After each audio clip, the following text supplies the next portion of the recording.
Good evening days, good evening investors. ഇത് സിയാദ് ഇല്ലിക്കൽ. എല്ലാ ദിവസവും വൈകിട്ട് 7 മണിക്കുള്ള മാർക്കറ്റ് ന്യൂസിലേക്ക് കിടക്കാം. അങ്ങനെ നിഫ്റ്റി ഇന്ന് പോസിറ്റീവില് കൺസോൾട്ടേഷൻ ആണ്, പക്ഷെ പോസിറ്റീവിൽ ക്ലോസ് ചെയ്യാൻ സാധിച്ചു. 25,500 മുകളിൽ ക്ലോസ് ചെയ്യാൻ സാധിച്ചു. ബാങ്ക് നിഫ്റ്റിയും ഇന്ന് പോസിറ്റീവിൽ ക്ലോസ് ചെയ്തു. ബാങ്ക് നിഫ്റ്റി തുടർച്ചയായ 6 ദിവസം പോസിറ്റീവിൽ ക്ലോസ് ചെയ്തു. ഇന്ന് ഫിനാൻഷ്യൽ സെക്ടേഴ്സ് വീക്കായിരുന്നു. ഫിൻനിഫ്റ്റിയും അതുപോലെ തന്നെ ബാങ്ക് എക്സും റെഡിൽ ക്ലോസ് ചെയ്തു, സ്ലൈറ്റ്ലി റെഡിൽ ക്ലോസ് ചെയ്തു. മറ്റുള്ള എല്ലാ ഇൻഡെക്സും പോസിറ്റീവായിട്ട് നിലകൊണ്ടു. അപ്പോളോ ഹോസ്പിറ്റലിനെല്ലാം തന്നെ അവരുടെ ഫാർമസി സെക്ടർ സെപ്പറേറ്റ് എൻറ്റിറ്റി ആയിട്ടൊക്കെ ലിസ്റ്റ് ചെയ്യുമെന്നുള്ള വാർത്തയുണ്ടായിരുന്നു. അപ്പോളോ ഹോസ്പിറ്റലിൽ തന്നെ പോസിറ്റീവിൽ ക്ലോസ് ചെയ്തു. കൂടാതെ തന്നെ എല്ലാ മാസത്തെയും ആദ്യത്തെ ദിവസം നമുക്ക് ഓട്ടോ സെയിൽസ് റിപ്പോർട്ട് വരും. ഇത്തവണ മിക്സ്ഡ് ആയിട്ടുള്ള ഓട്ടോ സെയിൽസ് റിപ്പോർട്ടാണ് വന്നത്.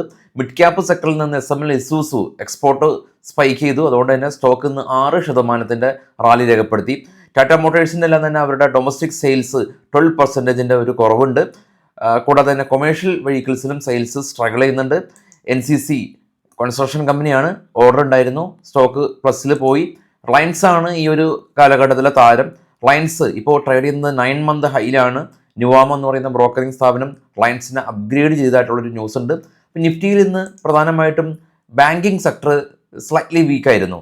കാണാം നിഫ്റ്റിയുടെ ടോപ്പ് മൂവേഴ്സ് ലൂസേഴ്സ് അല്ല, നിഫ്റ്റിയിൽ ഇന്ന് പ്രധാനമായിട്ട് നിഫ്റ്റീനെ കൊണ്ടുപോയത് റിലയൻസ് ഏറ്റവും ടോപ്പിൽ 39 പോയിന്റ് നിഫ്റ്റിയിൽ കോൺട്രിബ്യൂട്ട് ചെയ്തത് റിലയൻസ് ആണ്.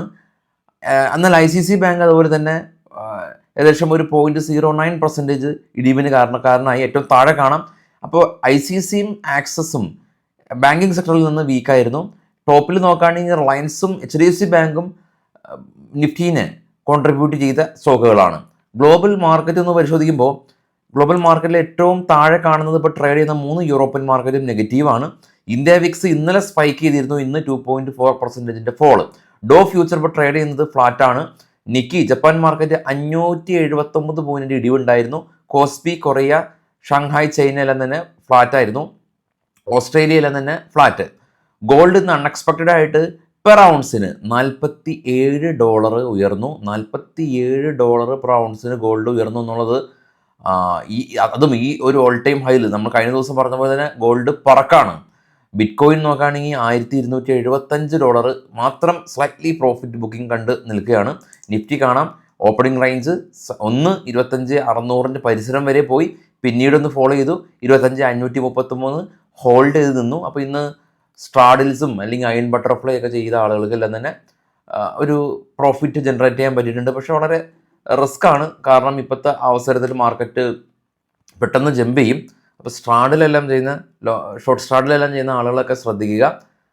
അപ്പോൾ അവർക്കെല്ലാം തന്നെ കുറച്ചുകൂടി ഹെഡ്ജ് ചെയ്തിട്ട് അയൺ ബട്ടർഫ്ലൈ പോലെയുള്ള സ്ട്രാറ്റജീസിൽ ചെക്ക് ചെയ്യാം. പക്ഷെ അതിലും ഈ പറഞ്ഞ പോലെ ലോസ്, ഇപ്പോൾ ഏതൊരു സ്ട്രാറ്റജിയും പഠിക്കുന്ന സമയത്ത് ആളുകൾ പറയാറുണ്ട് ഈ ഒരു സ്ട്രാറ്റജിയുടെ റിവാർഡ് കുറവാണ്, എന്നാൽ ഇതിൽ ഉള്ള റിസ്ക് വളരെ കൂടുതലാണെന്നുള്ള രീതിയിൽ പല സെല്ലിംഗ് സ്ട്രാറ്റജീസിലും. അപ്പോൾ അതിൻ്റെ റിസ്ക്, നമ്മൾ കാണുന്ന റിസ്ക് എന്ന് പറയുന്നത് റിസ്ക്കായി മാറുന്നത്, അല്ലെങ്കിൽ അത്രയും വലിയ റിസ്ക്കായി മാറുന്നത് ആ ഒരു പൊസിഷൻ നമ്മളൊന്നും ചെയ്യാതെ കണ്ട് ഇരിക്കുക മാത്രം ചെയ്യുന്ന സമയത്ത് ആ ഒരു ട്രേഡിൽ ഉണ്ടാകുന്ന മാക്സിമം ലോസാണ് അവിടെ കാണുന്നത്.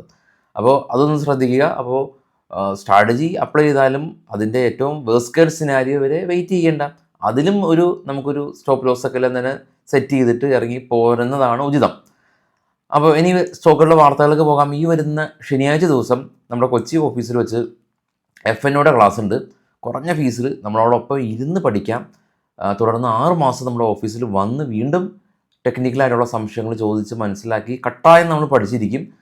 കാരണം 6 മാസം വലിയൊരു സമയപരിധി ഉണ്ട്. ചെറിയ ഫീസിൽ പഠിക്കാൻ സാധിക്കും. അപ്പോൾ ഫസ്റ്റ് കമൻറ്റിൽ നമ്പർ പിൻ ചെയ്ത് വെച്ചിട്ടുണ്ട്, കോൺടാക്ട് ചെയ്യാം. റിലയൻസ് കമ്പനി, റിലയൻസ് ഇപ്പോൾ ന്യൂവാമ എന്ന് പറയുന്ന റേറ്റിംഗ് ഏജൻസി അപ്ഗ്രേഡ് ചെയ്തു. ബജാജ് ഓട്ടോ ഇവരുടെ എക്സ്പോർട്ട് ഏകദേശം 21% ഇയർ ഓൺ ഇയർ ഉയർന്നതായിട്ടുള്ള ന്യൂസ്. DLF റിയാലിറ്റി കമ്പനിയാണ്. CLS എന്ന് പറയുന്ന റേറ്റിംഗ് ഏജൻസി DLFനെ അപ്ഗ്രേഡ് ചെയ്തു. എസ്കോട്ട് കുബൂത്ത കമ്പനി ഇവരുടെ ട്രാക്ടർ ഗ്രോത്ത്, സെയിൽസ് ഗ്രോത്ത് 2% വളർച്ച. സിഗാച്ചി ഇൻഡസ്ട്രീസ് ഏകദേശം 36 പേര് മരിച്ചിട്ടോ ഇവരുടെ പ്ലാന്റിലുണ്ടായിരുന്ന ഫയർ ആക്സിഡൻറ്റ് കാരണം. ഇന്നലെ 11% ഇടിഞ്ഞു, ഇന്നും 7% ഇടിഞ്ഞു സ്റ്റോക്ക്.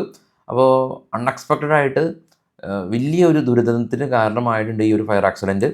IPയിലേക്ക് വരുമ്പോൾ ഡി ബി ഫിനാൻഷ്യൽ നാളെ ലിസ്റ്റ് ചെയ്യും. ഐഷർ മോട്ടോഴ്സെല്ലാം തന്നെ എൻഫീൽഡിൻ്റെ സെയിൽസ് 22% ഇയർ ഓൺ ഇയർ ഉയർന്നു. എക്സ്പോർട്ടും 79% ഉയർന്നു. ഹിൻഡ് റെക്ടിഫയേഴ്സ് കമ്പനി 284 കോടി രൂപയുടെ ഓർഡർ കിട്ടി. IRCTC, Indian railway, passenger fairs എല്ലാം തന്നെ ജൂലൈ 1 മുതൽ വർദ്ധിപ്പിക്കും. TVS മോട്ടോഴ്സ് ഇവരുടെ സെയിൽസ് 20% വർദ്ധിച്ചു. എന്നാൽ ഇലക്ട്രിക്കൽ വെഹിക്കിൾ വോളിയം 9% ഒരു കുറവുണ്ടായി. കരിയർ വൈശ്യ ബാങ്ക് കമ്പനി അഡ്വാൻസും ഇവരുടെ ഡെപ്പോസിറ്റ് ഗ്രോത്ത് എല്ലാം തന്നെ 15% വർധനവുണ്ട്. നമുക്കിനി Q1 റിസൾട്ട് വരികയാണ്. ട്രേഡബിൾ ടാബിൽ ഓരോരോ കമ്പനികളുടെ Q1 റിസൾട്ട് നാളെ മുതൽ നമ്മൾ അപ്ഡേറ്റ് ചെയ്യുന്നുണ്ട്. കമ്പനികളുടെ റിസൾട്ടുകൾ നിങ്ങൾക്ക് കാണാൻ സാധിക്കും. ടാറ്റ ടെക്നോളജി കമ്പനീസ് BFO എന്ന് പറയുന്ന റേറ്റിംഗ് ഏജൻസി ഡൗൺഗ്രേഡ് ചെയ്തു. ഹൈടെക് പൈപ്പ് കമ്പനി ഇവരുടെ എല്ലാം തന്നെ സെയിൽസ് വോളിയം 1.5% വർധനവ് രേഖപ്പെടുത്തി 1.24 ലാക്ക് മെട്രിക് ടൺ ആയിട്ടുണ്ട്. CE ഇൻഫോ സിസ്റ്റം കമ്പനി 233 കോടി രൂപയുടെ ഓർഡർ ലഭിച്ചു. സ്വിഗ്ഗി കമ്പനി 99 സ്റ്റോർ ബഡ്ജറ്റ് മീലിന് വേണ്ടിയിട്ടുള്ള 99 സ്റ്റോർ പുതിയ ഒരു അപ്ഡേഷൻ സ്വിഗ്ഗിയിൽ കൊണ്ടുവന്നിട്ടുണ്ട്. ഇപ്പോൾ സ്വിഗ്ഗിക്കൊക്കെ കടുത്ത മത്സരമാണ്. ഇപ്പോൾ കൊച്ചിയിലെല്ലാം തന്നെ സ്വിഗ്ഗി, സൊമാറ്റോ പോലെയുള്ള ബിസിനസ് ചെയ്യുന്ന ഒരുപാട് കമ്പനീസ് പാരലി വരുന്നുണ്ട്. അപ്പോൾ ഇതൊക്കെ ഇവർക്ക് കടുത്ത മത്സരം ഈ ഒരു മേഖലയിൽ വരും. കോൾ ഇന്ത്യ കമ്പനി ഇവരുടെ year on year production guidance എല്ലാം തന്നെ 20% ഉയർത്തി. ഗോ ഫാഷൻ കമ്പനി ഇവരെ ICC സെക്യൂരിറ്റീസ് ഗോ ഫാഷനെ അപ്ഗ്രേഡ് ചെയ്തു. Wellcare drug company export order കമ്പനിക്ക് ലഭിച്ചു. ഇതായിട്ടുള്ള ന്യൂസ് ഉണ്ട്. പാരൻസ് ഡിഫൻസ് കമ്പനിയാണ് 22 കോടി രൂപയുടെ ഓർഡർ ലഭിച്ചു. കൽപാത്രു പ്രൊജക്റ്റ് കമ്പനി ഇവർക്ക് 982 കോടി രൂപയുടെ ഓവർസീസ് പ്രൊജക്റ്റ് ഇവർക്ക് ലഭിച്ചതായിട്ടുള്ള ന്യൂസാണ് ഉള്ളത്. മാർക്കറ്റ് അപ്പോൾ ഓൾ ടൈം ഹൈയുടെ ഒക്കെ പരിസരത്ത് വിശ്രമിക്കുകയാണ്. ഇന്നലെ FIS'ഡ് സെല്ലേഴ്സായിരുന്നു 800 കോടി രൂപക്ക്. അപ്പോൾ ഇന്ന് FIS'ൻ്റെ ഭാഗത്തുനിന്ന് ഉള്ള ആക്ടിവിറ്റി പരിശോധിക്കണം. കാരണം ഇന്ന് ആക്സിസ് ബാങ്കും ICICI ബാങ്ക് പോലുള്ള കമ്പനീസാണ് ഇന്ന് റെഡിൽ ക്ലോസ് ചെയ്തെടുത്ത്. ആക്സിസ് ബാങ്കിൻ്റെ എല്ലാം തന്നെ ചാർട്ട് കാണുമ്പോൾ നല്ലൊരു സെല്ലിംഗ് പ്രഷർ ഇന്ന് വിസിബിൾ ആയിരുന്നു. അപ്പോൾ ഇന്നത്തെ FIS'ൻ്റെ ആക്ടിവിറ്റീസും നമുക്ക് കീനായിട്ട് വാച്ച് ചെയ്യേണ്ടതായിട്ടുണ്ട്. അപ്പോൾ നമ്മുടെ ട്രേഡിംഗ് സുഹൃത്തുക്കൾ കമൻറ്റിൽ നിങ്ങൾക്ക് വേണ്ടിയിട്ട് ഇന്നത്തെ FIS DIS ആക്ടിവിറ്റീസ് എല്ലാം തന്നെ കൊടുക്കും. അപ്പോൾ എല്ലാ നിങ്ങളുടെ ട്രേഡിംഗ് സുഹൃത്തുക്കൾക്കും നമ്മുടെ ചാനൽ ഷെയർ ചെയ്യുക. ഈ ന്യൂസ് എന്ന് പറയുന്നത് എല്ലാവർക്കും ആവശ്യമുള്ള കാര്യമാണ്. ഇൻവെസ്റ്റ് ചെയ്യുന്ന ആളുകൾക്കും ട്രേഡ് ചെയ്യുന്ന ആളുകൾക്കും എല്ലാം തന്നെ ആവശ്യമുള്ള കാര്യമാണ്. അപ്പോൾ അവരിലേക്ക് എത്തിക്കുക. നിങ്ങൾ അപ്പോൾ നമ്മളെയും അവരെയും ഹെൽപ്പ് ചെയ്യുന്ന ഒരാളായി മാറും. അപ്പോൾ എല്ലാവർക്കും ശുഭരാത്രി. Thank you.